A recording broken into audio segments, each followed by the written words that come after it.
শ্রী গৌর নিত্যানন্দ জয়িত শ্রী চৈতন্য ভাগবত অন্তখণ্ড 3য় অধ্যায় নীলাচলে মহাপ্রভুর আত্মপ্রকাশ ও সার্বভৌম উদ্ধার।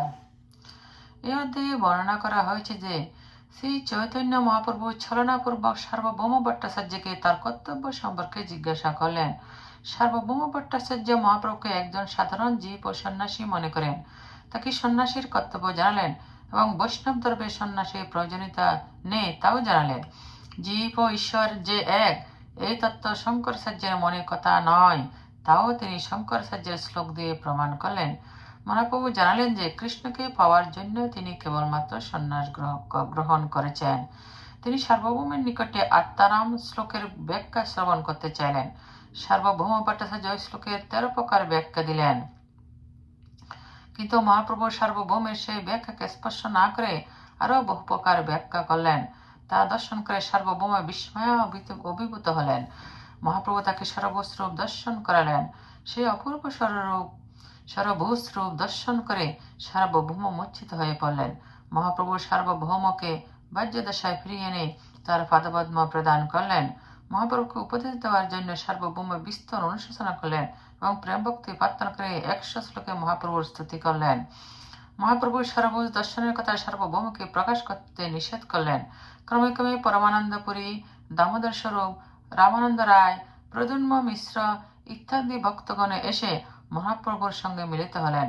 মহাপ্রভু সংকীর্তন আন্দোলন শুরু করলেন। নিত্যানন্দ প্রভু একদিন জগন্নাথের সিংহাসন উঠে বলদেবের মালা করে নিজের গলায় ধারণ করলেন। একদিন মহাপ্রভু পুরী গোস্বামীর মঠে গিয়ে তার পরিত্যক্ত কূপের জলে গঙ্গা দেবীর প্রকট করলেন।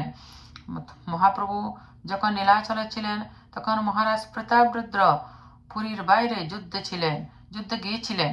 মহাপ্রভু গঙ্গা দর্শনে ছলনা করে আবার নবদ্বীপে বিদ্যা বাচস্পতির গৃহে উঠলেন।